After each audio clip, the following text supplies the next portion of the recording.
민수와 준혁은 세상에 둘도 없는 친구입니다.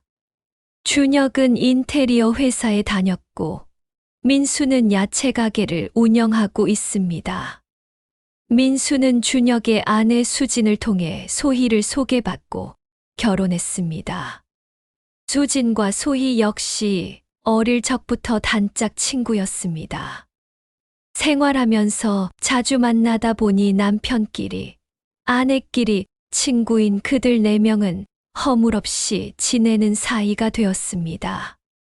어려울 때 서로 위로와 격려가 되는 친구이자 이웃이었습니다. 그들은 자신들이 전생에도 부부였을 것이라며 남다른 우정을 자부했습니다. 친구들이나 주변으로부터도 그들의 우정은 부러움의 대상이었습니다. 그들의 돈독한 우애는 이해와 배려에서 비롯된 것이었습니다. 그래서 부부간의 애정도 특별했습니다. 서로를 아끼고 존중해 줬습니다. 준혁은 인테리어 디자이너로 성격 또한 상냥하고 세심하고 친절했습니다. 민수는 야채 배달을 많이 하는 관계로 고된 육체적 직업을 가지고 있었습니다. 서로 다른 성향과 직업인데도 그들의 우정은 변치 않았습니다. 그들은 가끔씩 부부 동반으로 함께 야외로 놀러 다니기도 했고, 때로는 술자리도 가졌습니다. 시간이 갈수록 형제와 같은 느낌을 가지게 되었습니다. 준혁의 아내 수지는 초등학생인 아들이 있으며 현재 임신 중에 있습니다. 민수의 아내 소희는 초등학교에 다니는 딸 하나를 키우고 있습니다. 그들은 나중에 사돈간이 되었으면 하는 바람도 가지고 있었습니다. 소희는 네일샵에 다니고 있었습니다. 하루빨리 돈을 모아 내 집 마련하는데 온 힘을 쏟고 있었습니다. 수지는 2번째 아이를 임신했는데 입덧이 심해 식사를 제대로 못하고 있었습니다. 첫째 아이 때는 괜찮았으나 이번에는 많은 곤욕을 치르고 있었습니다. 소희는 그런 수진을 위해 어머니로부터 옛날 맛이 나는 음식들을 마련해 주기도 했습니다. 어지간하면 식사를 잘하던 수진인데 이번에는 헛구역질이 심해 식사를 자주 거르고 있었습니다. 식사를 제대로 못하고 잠도 잘 못 자 건강에 이상이 생겼습니다. 결국 병원에 입원하기에 이르렀습니다. 준혁은 최근 들어 아내 수진이 신경이 날카로워지고 있어 걱정이 많았습니다. 평소 같았으면 그냥 농담으로 받아 넘길 말에도 민감하게 받아들이고 있었습니다. 속이 메스꺼워 식사를 제대로 못하는 게 가장 큰 원인인 듯 했습니다. 그래서 입맛에 맞는 여러 음식들을 사다 줬으나 먹지를 못했습니다. 나중에는 거식증까지 생겨 입원하기에 이르렀던 것입니다. 준혁은 수진이 입원을 하자 퇴근 후에 육아와 가사일까지 하게 돼 점차 피로가 누적되고 있었습니다. 그래 간혹 혼술을 했습니다. 때로는 민수를 만나 자신의 처지를 하소연하기도 했습니다. 민수는 그런 준혁의 입장을 이해하면서 재수 씨가 빨리 회복하길 바래 아내를 통해 꽃다발을 병원에 보내주기도 했습니다. 소희는 민수로부터 준혁의 입장을 전해 듣고는 마음이 안타까웠습니다. 어느 날 소희는 수진이 입원한 병원에 찾아왔다가 미리 와 있던 준혁을 만나게 되었습니다. 못 본 지 1달 만에 얼굴이 헬쑥해진 게 마음에 걸렸습니다. 아내가 식사를 못하니까 남편도 따라서 식사를 못 챙겨 먹고 있었던 것입니다. 준혁 씨, 수진이 못 먹는다고 준혁 씨까지 식사를 거르고 다니면 아들은 누가 돌보겠어요? 그러니 자식을 위해서라도 뭘 챙겨들어야 해요. 그렇게 걱정해주는 소희의 마음을 잘 아는 터라 준혁은 민망하면서 부끄러웠습니다. 자신이 어린 아들을 너무 생각하지 못한 것을 깨달았습니다. 고마워요. 소희 씨, 내가 아들을 위해서라도 정신을 차려야겠네요. 그러면서 풀이 죽어 있는 준혁을 바라보는 소희의 마음 역시 애처로웠습니다. 소희는 준혁이라도 식사를 하도록 즉시 따뜻한 해장국집으로 데려갔습니다. 저녁 식사도 안 하고 있던 준혁이 미안해하면서 억지라도 해장국을 먹게 되었습니다. 따뜻한 국물이 들어가니까 다소 생기가 돌았습니다. 수진이 입덧을 심하게 하면서 신경질이 늘어나 부부지간에 말다툼이 잦았습니다. 준혁은 아내의 입장을 이해하고 가능한 언쟁을 피하려고 했습니다. 하지만 그동안 육아에 지친 수진이 감정풀이를 하는 통에 준혁까지 식욕을 잃었던 것입니다. 수진과 준혁 사이가 다소 껄끄러워질 때 그 둘 사이에 소희가 주도적으로 끼어들었습니다. 준혁 씨가 더 많이 이해를 해줘야 해요. 수진이는 그동안 첫째 애를 키우는데 많은 애를 썼어요. 그런 터에 또 애가 생기니까 자신감이 떨어졌던 거예요. 거식증도 그래서 온 것 같고요. 수진이 요즘 너무 예민해지니까 대화를 할 수가 없었쇼. 모든 게 12조로 가버리니까 아예 대화를 안 하게 되더라고요. 저도 낮에 놀고 오는 건 아니잖아요. 수진이 준혁 씨 노고를 왜 모르겠어요. 당연히 잘 알지요. 그래도 준혁 씨가 임신한 여자의 마음을 알 수는 없어요. 그것은 대단히 복잡한 구조로 이루어져 있어서 단편적으로는 형언하기 어려워요. 일단은 수진이가 자부심을 갖도록 해주는 게 우선이라고 봐요. 준혁은 소희와 대화를 나누면서 자신의 마음을 잘 이해해 주는 것 같아 좋았습니다. 무엇보다 아내의 친구로서 아내처럼 자신을 생각해 주는 마음이 고마웠습니다. 소희는 외모적으로 자신의 이상형이기도 한 준혁이 마음고생하는 것을 몹시 안타까웠습니다. 사실 소희는 억세고 다소 거친 남편 민수보다 자상하고 부드러운 준혁이 더 자신에게 맞는 스타일이라고 생각을 해봤었습니다. 그래서 그런지 준혁과 대화를 하고 있으면 불편하지 않았습니다. 더구나 자신의 말을 진지하게 경청해주는 준혁의 인성도 좋아졌습니다. 묵뚝뚝한 민수보다 지식적으로 더 많이 알고 그러면서 상냥한 준혁에게 호감을 느끼게 되었습니다. 준혁 역시 소희와 대화를 하면서 살짝 흔들리는 자신의 마음을 알게 되었습니다. 물론 그때까지는 친구의 아내의 친구로서의 관계를 인정하고 있는 선에서의 감정이었을 뿐입니다. 준혁은 소희로부터 많은 위안을 받고 그때부터 식사도 챙겨 먹고 회사 일이나 가사나 긍정적으로 받아들이고 있었습니다. 그런 변화를 느낀 수지는 소희가 고마웠습니다. 친구가 자신의 사정을 잘 알고 남편을 다독여 준 것이 얼마나 큰 힘이 되었는지 잘 알고 있었기 때문입니다. 수진이 입원해 있는 동안 남편 준혁은 야간에 수시로 아내를 병간호해 주었습니다. 낮 시간에는 수진이 틈틈이 시간을 할애해 수진을 보살펴 주었습니다. 그런 사정을 잘 알고 있는 민수는 생활에 다소 불편이 생기는 것을 이해하고 긍정적으로 받아들였습니다. 그들의 우정은 그때까지도 견고한 성체였습니다. 순간의 오해는 있어도 그것은 한순간에 불과했습니다. 준혁은 아내를 돌봐주는 소희에 대해 민수에게 전화하여 고맙다는 말을 전해줬습니다. 민수는 그러는 게 당연하지 않느냐며 그런 것을 가지고 무슨 감사 전화냐고 웃으며 hir난을 했습니다. 준혁은 민수의 넓은 아량과 배려에 늘 감사했습니다. 정말 민수는 우직하면서도 묵묵히 자신의 길을 가고 있는 착실한 사람이었습니다. 남의 입장을 먼저 생각하고 배려하는 마음이 아름다운 친구였습니다.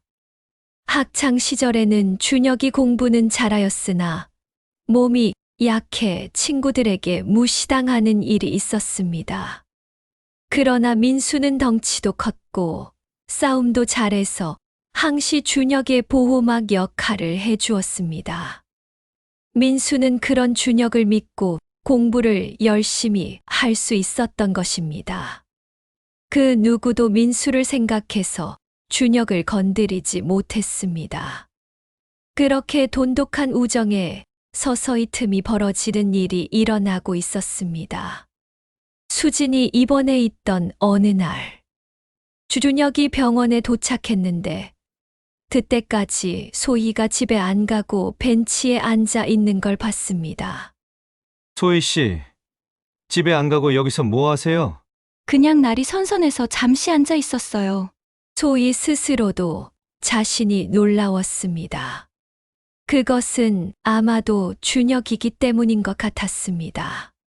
준혁은 누구보다 자신을 잘 이해해 줄 것으로 알았습니다. 준혁이 속내를 먼저 밝히자 무심결에 자신도 그랬던 것입니다. 그 말에 준혁은 소희로부터 뭔지 애틋함을 느끼게 되었습니다. 그것을 동병상련이라고 해야 할지는 모르겠으나 서로에게 하고 싶은 말이었던 것입니다. 준혁이 살짝 소희의 손을 잡았습니다. 흠칫 놀란 소희는 그러나 손을 빼내지는 않았습니다. 준혁이 소희의 손을 잡고 가만히 있었습니다. 마치 오랜 세월 떠나 있다가 만난 사람의 손을 잡고 있는 듯 했습니다. 익숙한 느낌. 전혀 어색하지 않은 채취를 느낄 수 있었습니다. 준혁이 소희를 바라보는 순간 소희와 시선이 마주쳤습니다. 두 사람은 서로에게서 눈을 떼지 못했습니다. 더 가까이 가지도 눈을 떼지도 못하고 한참 동안 그러고 있었습니다. 그 짧은 순간에 마음속에선 숱하게 많은 상념들이 스치고 지나갔습니다. 이 선을 넘어야 할지, 넘어선 안 되는 것인지, 넘는 순간 모든 것이 되돌아올 수 없다는 것까지 생각했습니다. 누구라고 할 것도 없이 동시에 시선을 거두었습니다.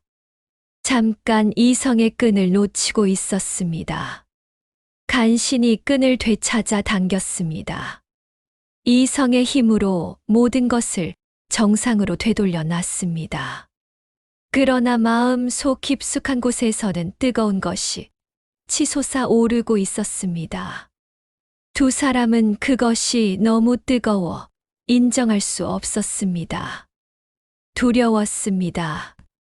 둘 다 녹아버릴 것만 같았습니다.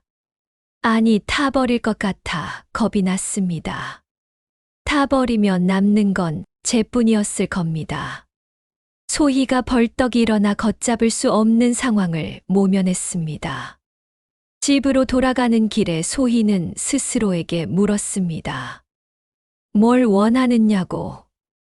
그리고 수진과 민수한테 미안했습니다. 죄책감이 들고 창피했습니다. 그런 마음에서 두 사람이 마음을 정리했으면 다행이었는데 두 사람 모두 여운을 간직하고 있었습니다. 그렇게 두 사람의 애정의 싹은 트고 있었습니다. 수진이 퇴원을 하고 어느 정도 식사를 할 수 있게 되었습니다. 지금 집에서 오시는 건가요? 네. 아들 학교 준비물 챙겨주고 나오는 길입니다. 두 사람은 벤치에 앉아 밤하늘을 쳐다봤습니다. 드문드문 별들이 보였고 한참 동안 쳐다보면 더 많은 별들을 볼 수 있었습니다. 그것처럼 그둘도 서로를 자주 볼수록 더 많이 알아가게 되었습니다. 뭔가 어색하고 서먹한 것 같아 준혁이 먼저 말을 꺼냈습니다. 소희 씨, 결혼 생활이 재미있으세요? 소희는 그의 직설적인 물음에 언뜻 대답을 못하고 망설였습니다. 왜 그랬을까 자신도 몰랐습니다. 자신의 결혼 생활을 돌아볼 기회가 없었기 때문이었습니다. 준혁 씨는요? 사실 수진이 입원하기 전부터 우리는 서로 이질감을 느끼기 시작했어요. 그게 구체적으로 뭔지는 잘 알 수 없지만 성격적으로 차이인 것 같았습니다. 그것은 거의 대부분 부부들이 가지고 있는 느낌 아닐까요? 저도 민수와의 결혼 생활이 다 만족한 것은 아니에요. 그러나 서로 맞춰가려고 노력하는 것이지요. 그것은 솔직한 심경이었고 남 앞에서 쉽게 나올 수 없는 말이었습니다. 그런데 자신도 모르게 그만 그런 말이 나오고 말았습니다. 몸이 상당히 호전되고 태아 역시 안정되었습니다. 준혁은 소희에게 고맙다고 다시 한번 인사를 했습니다. 자기 혼자였다면 이겨내지 못하고 자신마저 주저앉았을 것이었는데 소희가 있어서 다행이었다고 말했습니다. 네 사람의 우정은 그때까지도 서로의 마음에 곱게 간직되어 있었습니다. 민수가 수진도 퇴원했으니 오랜만에 속초 해변으로 놀러 가자고 했습니다. 그의 준혁이 말했습니다. 민수야, 네가 가게를 닫아야 갈 수 있고 소희 씨 네일샵도 쉬어야 갈 수 있잖아. 우리는 아무 때나 좋아. 야채 가게야 하루 쉬지 뭐. 1년 12달 하는 거. 그러면서 소희를 쳐다보자 소희도 괜찮다고 했습니다. 휴일날이면 바쁘겠지만 그래도 가능하니까 당신이 날짜를 잡아. 알았어. 그럼 준혁아. 이번 토요일 가서 일요일에 돌아오는 건 어떠니? 좋지. 1박 2일이 시간 내기 편하지. 그렇게 해서 네 명은 야유회를 가게 되었습니다. 그것은 거의 1년 6개월 만이었습니다. 속초로 떠나는 날, 네 사람은 마음이 들떠서 마치 옛날 소풍 가던 학생들 같았습니다. 단촐한 부부 동반 야유회였습니다. 아이들은 수진의 어머니가 돌봐주기로 했습니다. 바베큐를 해먹기로 하고 장비를 챙겼습니다. 차 2대의 음식료 등을 나눠 싣고 이른 아침부터 출발했습니다. 가는 내내 그들은 음악을 틀어 기분을 냈습니다. 오랜만에 가는 나들이라 설레는 마음은 어린애와 똑같았습니다. 그러나 이 여행이 그들을 갈라놓은 틈이 될 줄은 전혀 알지 못했습니다. 숙소에 도착해 짐을 풀고 간단히 점심을 먹었습니다. 해변을 걸으며 사진도 찍고 부부끼리 못다한 얘기들도 나눴습니다. 홀가분한 마음에서 네 사람은 모처럼 맞은 휴일을 알차게 쓸 수 있게 계획하고 진행했습니다. 마침 그곳에 축제가 열리고 있어서 저녁 때까지 마을 축제에 함께 어울려 지냈습니다. 저녁 식사로 바베큐를 했습니다. 여자들이 반찬을 만들고 남자들은 바베큐, 그릴 등 장비를 설치하고 고기를 구웠습니다. 수진만 빼고 3명은 소맥을 말아 몇 차례씩 돌려 마셨습니다. 웃음꽃이 만발하고 중간중간씩 노래 자랑도 했습니다. 늦은 저녁에는 수진 먼저 피곤해서 잠자리에 들었고 술이 가장 약한 민수가 술이 취한다며 방 안으로 들어갔습니다. 둘이 남은 자리가 다소 어색한 듯하여 소희와 준혁은 바닷가로 산책을 나갔습니다. 휴가철이 한참 지난 때라 늦은 밤에는 한가해졌습니다. 선선한 바람이 불고 파도가 찰랑거렸습니다. 평온한 밤이었습니다. 두 사람은 달빛을 받아 해변을 걸었습니다. 누구랄 것도 없이 어느새 두 사람은 손을 잡고 있었습니다. 준혁이 갑자기 소희의 앞에 서더니 입술을 훔쳤습니다. 처음에 소희가 흠칫 놀랬으나 거부하지 않았습니다. 모든 수치심은 어둠 속에 잠겨 있었습니다. 키스가 길어지면서 두 사람은 해변에 그대로 누워버렸습니다. 그들의 사랑은 불이 붙었습니다. 의식이 몽롱해지고 뜨거운 것이 올라왔습니다. 몸이 아득히 멀어지는 기분이었습니다. 그들의 몸부림 사이를 파도가 핥고 갔습니다.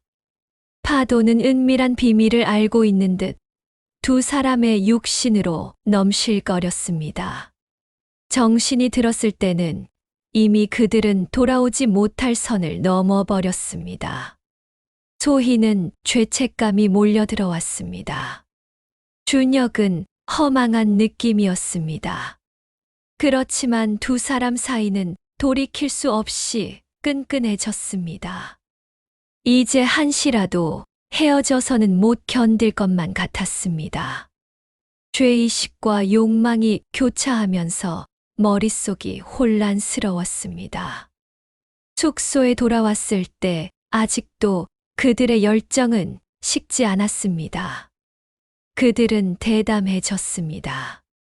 다시 농밀한 키스가 이뤄졌고 거실에서 그들은 사랑을 나눴습니다.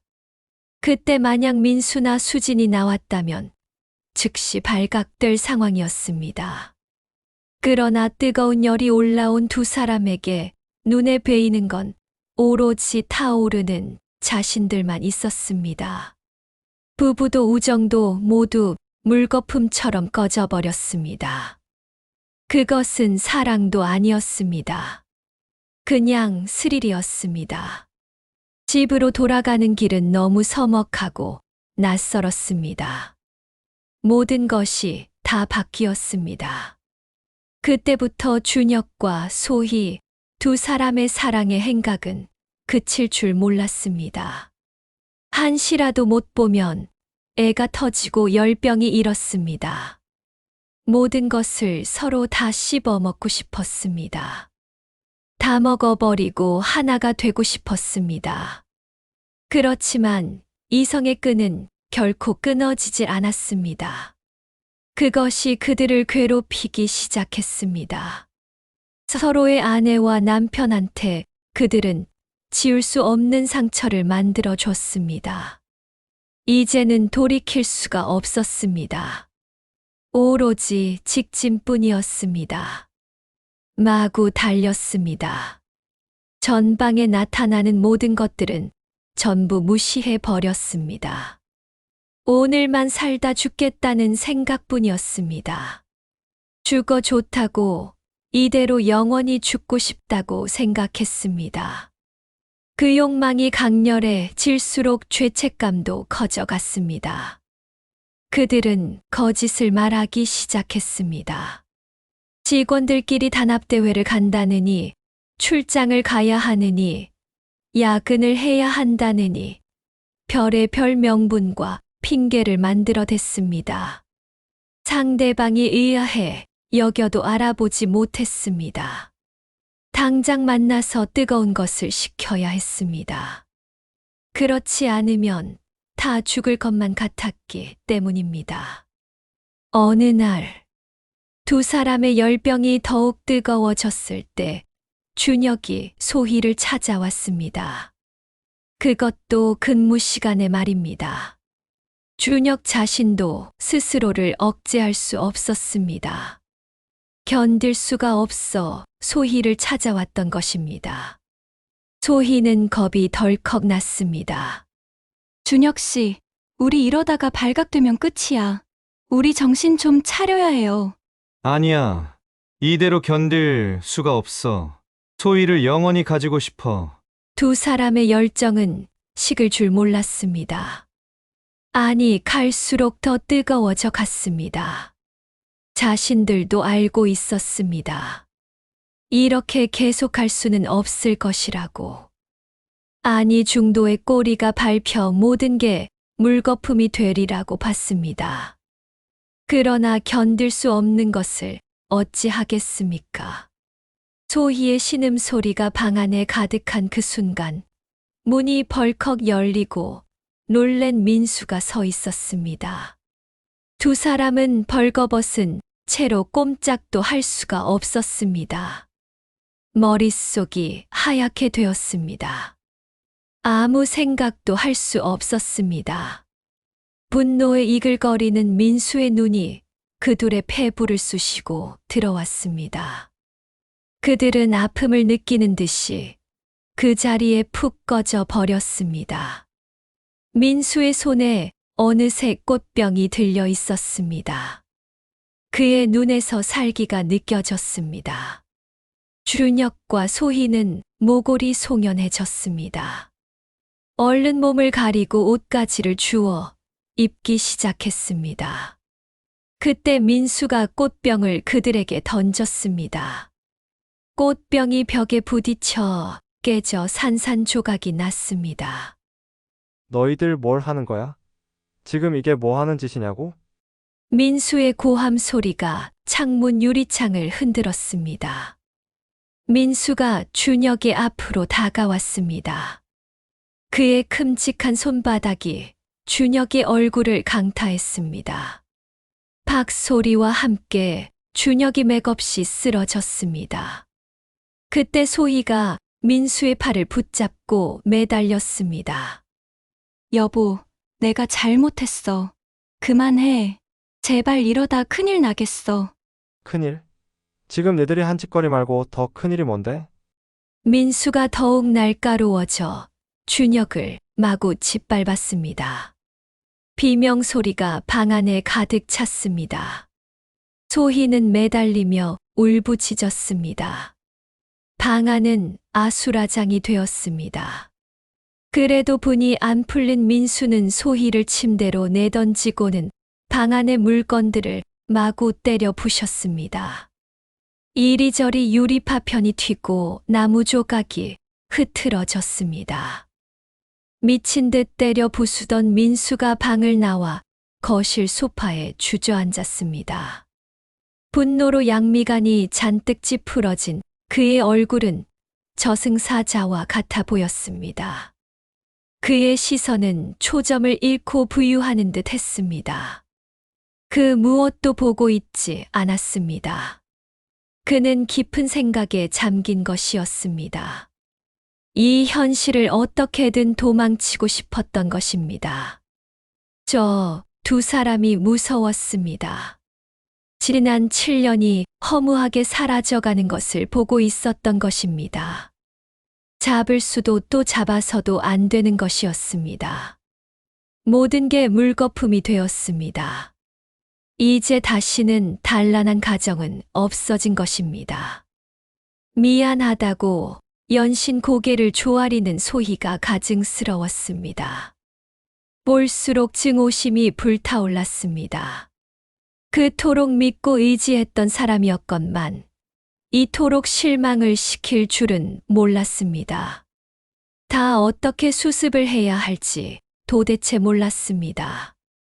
준혁이 절뚝거리며 도망치듯이 나갔습니다. 그 뒷모습을 망연히 바라보는 소희는 허망했습니다. 그녀는 눈물도 나오질 않았습니다. 자신의 잘못이 한순간의 감정이 무슨 짓을 저지른 것인지 그때서야 눈에 들어오기 시작했습니다. 딸애가 잠에서 깨어나 문틈으로 보며 울고 있었습니다. 그것 때문에 소희의 마음이 더 미어졌습니다. 어린 딸애를 가슴에 품으며 달랬습니다. 다음 날 집안은 적막했습니다. 민수는 수진에게 먼저 전화를 했습니다. 준혁이가 소희하고 불륜을 저지르고 있었다고. 수진이 한동안 말이 없었습니다. 너무 충격적이던 모양이었습니다. 민수는 그 두 사람을 결코 용서하지 않을 것이라고 했습니다. 그냥 이혼으로 끝낼 수 없다고 말했습니다. 수지는 아무 말도 없이 듣고만 있었습니다. 민수는 소희를 불렀습니다. 소희는 밤새도록 뜬 눈으로 세웠습니다. 모든 건 자신의 잘못이었습니다. 그래서 민수한테 아무 말도 할 수 없었습니다. 소희는 무릎을 꿇었습니다. 자신을 스스로도 용서할 수 없다고 당신이 하는 대로 따르겠다고 했습니다. 민수는 그에 대해 아무런 말도 해주지 않았습니다. 단란한 가정을 민수가 꿈꿔온 유일한 소원이었습니다. 그 꿈이 이뤄졌다고 생각했었습니다. 그래서 자신은 하늘의 선택을 받은 행운아라고 믿었습니다. 그런데 알고 보니 하늘로부터 가장 천대받은 존재였던 것입니다. 단란한 가정은 깨져버렸습니다. 다시는 쌓아 올릴 수 없습니다. 민수는 잘 먹지 않던 술을 마시기 시작했습니다. 주량이 약했던 그가 점점 주량이 늘어나면서 만취하는 날이 많아졌습니다. 술의 힘을 빌려 잠을 자려고 했습니다. 그렇지 않으면 잠을 잘 수가 없었던 것입니다. 그것은 소희도 마찬가지였습니다. 소희도 잠을 자기 위해 술을 마셨습니다. 그러나 민수만큼 먹지는 않았습니다. 민수는 술에 취하기만 하면 소희를 닥달했습니다. 오늘 하루는 뭘 했느냐? 왜 저녁상에는 생선 반찬이 없느냐? 시시콜콜 하나부터 10까지 간섭하고 잔소리하고 그러다가 때려 부셨습니다. 아빠가 술을 마시고 때려 부시는 일이 생기면서부터 딸애는 잠을 자다가 경기를 부렸고 그 어린 것이 자주 울었습니다. 그런 딸애가 눈에 들어올 리도 없었던 민수였습니다. 술만 먹으면 간섭하고 더 취하면 때려 부수던 행위가 점차 소희를 때리는 것으로 옮겨가기 시작했습니다.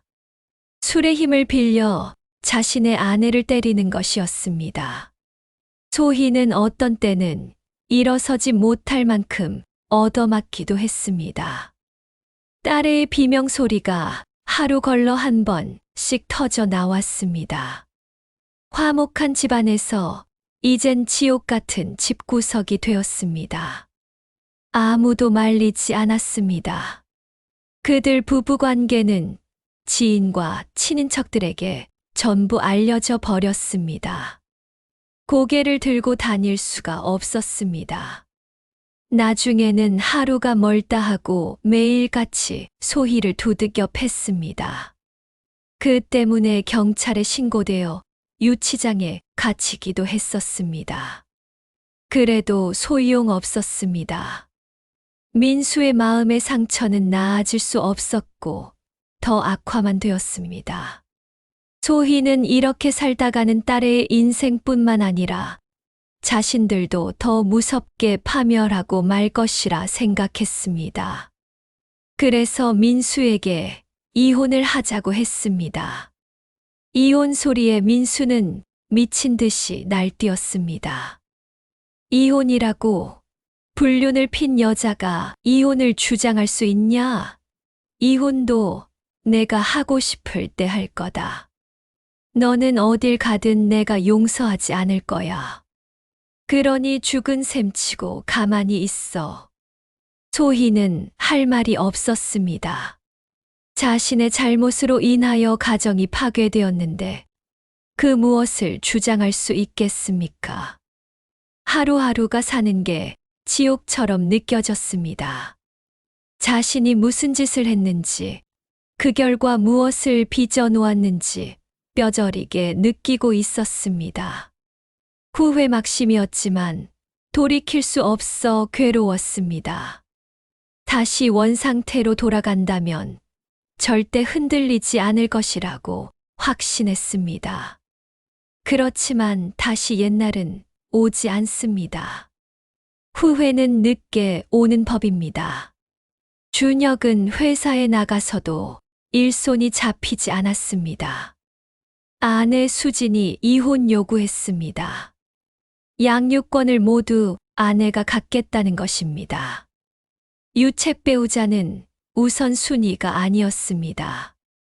어느 날 수진은 만삭이 된 몸을 이끌고 준혁의 회사로 찾아갔습니다. 아내가 회사에 나타나자 준혁은 당황해서 어쩔 줄 몰랐습니다. 어디론가 도망을 치고 싶었습니다. 아내는 바로 회사 건물 로비에 들어와 푯말을 들고 서 있었습니다. 내 남편 서준혁은 임신한 아내를 두고 내 친구와 불륜을 저질렀다고 광고판처럼 들고 소리까지 쳤습니다. 경비원이 막아서자 수지는 임신한 사람, 만약 이상이라도 생기면 당신들이 책임질 거냐고 으름장을 놔서 함부로 접근을 못하게 막았습니다. 수지는 준혁의 이름을 부르며 1인 시위를 하는 통에 회사뿐만 아니라 관계 업체 사람들한테까지 소문이 나게 만들었습니다. 그런 모습이 동영상으로 찍혀 준혁은 난감하기 짝이 없었습니다. 제휴업체나 거래업체 측에서 거래를 미루는 일까지 벌어졌습니다. 회사 차원에서 진상조사가 벌어졌고 그 결과 준혁은 권고사직 처리되었습니다. 더 이상 회사에 버티고 있을 수가 없었습니다. 이혼 서류에 도장을 찍었습니다. 두 아이의 양육권은 수진이 가지게 되었고 매월 양육비를 50만 원씩 보내야 했습니다. 학교에도 왕따를 당해 소외된 데다가 집에 와서는 매일같이 엄마가 얻어맞는 것만 보니 아이가 정상적으로 살아갈 수가 없었습니다. 딸에는 날이 갈수록 점점 지능이 떨어져 갔고 학습을 쫓아가질 못했습니다. 학교 선생님들도 소희의 소문을 알고 있어서 딸애와 거리를 두기에 이르렀습니다. 소희는 딸만 보면 비참해졌습니다. 피눈물이 나오는 것 같았습니다. 그 어린 딸이 무슨 죄가 있다고 자신의 욕정 하나 때문에 그 고생을 다 해야 한다는 게 도무지 믿어지지 않았습니다. 딸은 체중도 삐쩍 말라가고 얼굴에는 생기가 사라져 흡사 강시 같아 보였습니다. 소희는 가슴이 찢어졌습니다. 민수한테 딸애를 맡기는 대신 이혼을 해달라고 했습니다. 준혁은 다른 회사를 찾아 나섰습니다. 그런데 문제가 생겼습니다. 그 관련 업계가 판이 좁아서 소문이 안 간 곳이 없었습니다. 그러니 아무리 경력자라도 어지간해선 뽑을 수가 없었던 것입니다. 심각한 일이었습니다. 직업을 잃는다면 양육비는 고사하고 자신의 생계마저 까마득해지는 것입니다. 준혁은 하는 수 없어 야간 배달이나 대리운전을 하며 생계를 이어갔습니다. 그리고 틈틈이 업계에 이력서를 계속 들이밀고 있었습니다. 하지만 어느 곳에서든 손사래를 쳤습니다. 나중에는 편의점이나 식당 등에서 허드레시를 하기도 했습니다. 하루가 암담했습니다. 자신의 욕망이 뿌린 결과가 너무도 처참했던 것입니다. 네일샵에도 못 나가는 소희의 일상은 그야말로 지옥이었습니다. 남편 민수는 저녁에 술을 마신 후유증으로 야채 가게를 똑바로 운영할 수가 없었습니다. 배달이 늦어지고 제품의 신선도가 떨어지면서 단골 고객들이 서서히 이탈을 하고 있었습니다. 그럴수록 민수는 술을 더 찾게 되고 그러면 술에 취해 소희를 두들겨 패는 게 일상이었습니다. 소희는 자신의 잘못을 알고 있기에 무던히도 참고 참아왔습니다. 하지만 매일처럼 얻어맞는데 견뎌낼 사람이 어디 있겠습니까? 소희는 민수에게 이혼을 줄기차게 요구했지만 민수는 더 거칠어져만 갔습니다. 무엇보다 소희는 딸이 걱정이었습니다. 재산도 원치 않겠다고 했습니다. 그러니 딸애를 데리고 다른 곳으로 이사를 가서 살아달라고 부탁을 했습니다. 소희가 부탁하면 할수록 그 반대로 하는 게 민수의 습성이 되었습니다. 민수 역시 딸이 망가져가는 걸 모를 리가 없었습니다. 그렇지만 소희에 대한 배신감이 더 커서 자신을 감당할 수가 없었습니다. 결국 민수는 이혼을 해줬고 딸애를 데리고 대안학교가 있는 시골 마을로 내려갔습니다. 소희는 갈 곳이 없었습니다. 친정집의 어머니도 자신의 불륜 때문에 충격을 받아 쓰러져 지금은 운신을 제대로 못하는 상태였습니다. 자기 하나 때문에 주변에 얼마나 많은 사람들이 고통을 받는 것인지 처참했습니다. 발품을 팔아 간신히 조그만 네일샵에 취직을 했는데 며칠 되지도 않아 수진이 찾아와 난장판을 만들어 버렸습니다. 그래서 그곳에서조차 해고되면서 전국 어디를 가도 수진은 찾아갈 것이라고 했습니다. 수진은 죽어서도 소희를 잊지 않을 것이라고 말했습니다. 자신과 자신의 단란한 가정을 파괴해버린 소희는 철천지 원수라고 불렀습니다. 어디를 가서 뭘 하든 수진은 추적해왔습니다. 흥신소를 불러 뒤조사를 하고 감시했습니다. 소희는 야간 배달에 나섰습니다. 그러나 그것이 여자의 몸으로 간단한 일이 아니었습니다. 성폭행도 당하는 경우도 있었습니다. 그럴 때마다 소희는 그만 죽고 싶어졌습니다.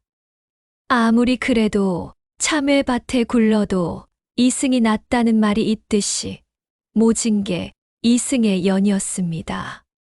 죽지 못해 산다고 밖에 수 없는 삶을 살고 있는 소희였습니다.